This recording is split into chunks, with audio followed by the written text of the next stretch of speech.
بسم اللہ الرحمن الرحیم۔ السلام علیکم ناظرین، انداز بیان چینل کے ساتھ شہباز شفقت مرزا۔ ناظرین، ایک واقعہ ہے جو آپ کی زندگی کو بدل دے گا۔ آج مجھے اپنی زندگی کی پہلی کمائی ملنے والی تھی۔ 3 ماہ کی تنخواہ ایک ساتھ ملی اور ساتھ چھٹی بھی مل گئی۔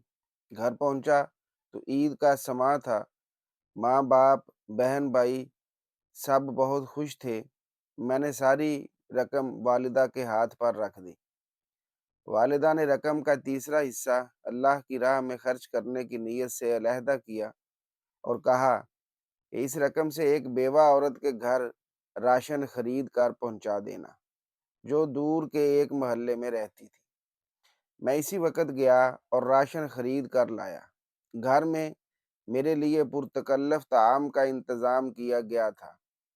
بہن بھائیوں کے ساتھ مل کر لذیذ کھانوں کے مزے اڑائے اور سفر کی تھکاوٹ دور کرنے کی غرض سے رضائی میں گھس گیا۔ آنکھیں نیند سے بوجھل ہو رہی تھیں کہ اچانک اس بیوہ عورت اور اس کے یتیم بچوں کا خیال آیا۔ ارادہ کیا کہ ابھی جاؤں اور سامان پہنچا آؤں۔ طبیعت میں سستی تھی، سوچا کل پہنچا دوں گا، لیکن بعد میں خیال آیا میں تو پرتکلف کھانے کا مزہ لے چکا، کہیں وہ بچے بھوکے نہ ہوں۔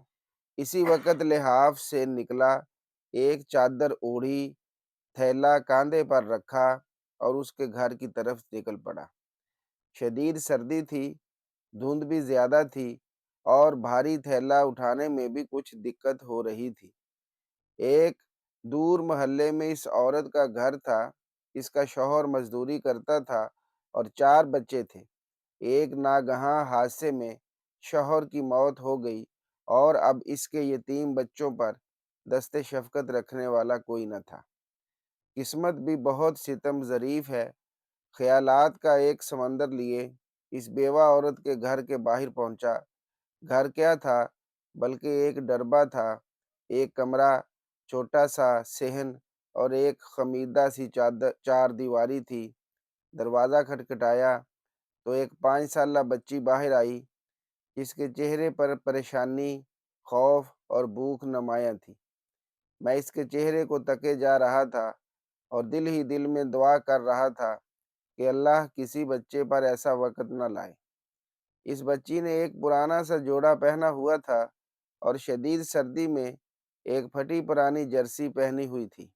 پاؤں برہنہ تھے، وہ بھی اس سردی میں کہ پیروں کو جما کر رکھ دے۔ میں نے کچھ کہے سنے بغیر راشن والا تھیلا زمین پر رکھا۔ تھیلے کو دیکھتے ہی وہ بولی، کیا اس میں کھانے کا سامان ہے؟ یہ سننا تھا کہ میں حیران ہو گیا۔ ایک بار پھر اس نے یہی سوال دہرایا۔ میں نے مثبت انداز میں سر ہلایا۔ وہ بچی خوشی کے مارے چیختی چلاتی ماں کی طرف بھاگی اور یہ کہے جا رہی تھی، امی فرشتہ آ گیا، امی فرشتہ آ گیا، امی فرشتہ آ گیا۔ اور پھر 2 اور چھوٹے چھوٹے بچے خوشی مارے دروازے پر دوڑے چلے آئے، کبھی مجھے دیکھتے، کبھی اس تھیلے کو، اور خوشی سے لوٹ پوٹ ہوئے جا رہے تھے۔ میری آنکھوں سے آنسو رواں ہونے لگے، ہونٹ کپ کپا رہے تھے اور جسم میں ایک سرد لہر سی دوڑ رہی تھی۔ یا اللہ، یہ کیا ماجرا ہے؟ کیوں یہ بچے مجھ گناہ گار کو فرشتہ سمجھ بیٹھے ہیں؟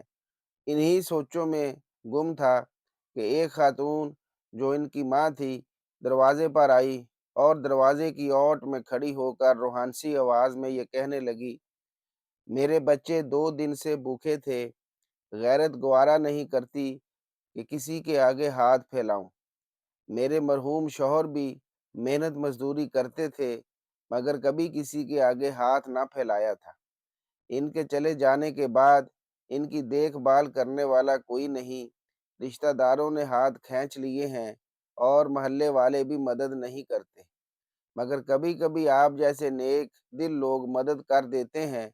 میں 2 دن سے بچوں کو یہ کہہ کر بہلا رہی تھی کہ ایک فرشتہ آئے گا اور ہمارے لیے کھانا لے آئے گا، اسی لیے یہ آپ کو فرشتہ سمجھ بیٹھے ہیں۔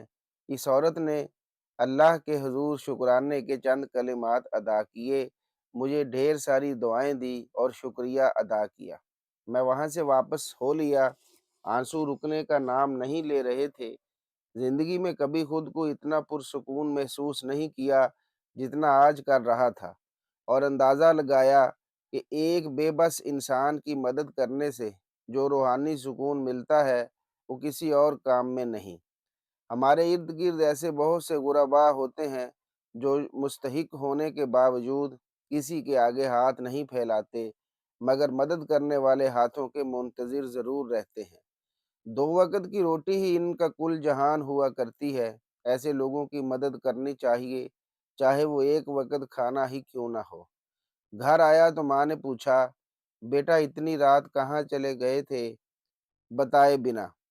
میں بے ساختہ بولا، اماں جان میں فرشتہ بننے گیا تھا۔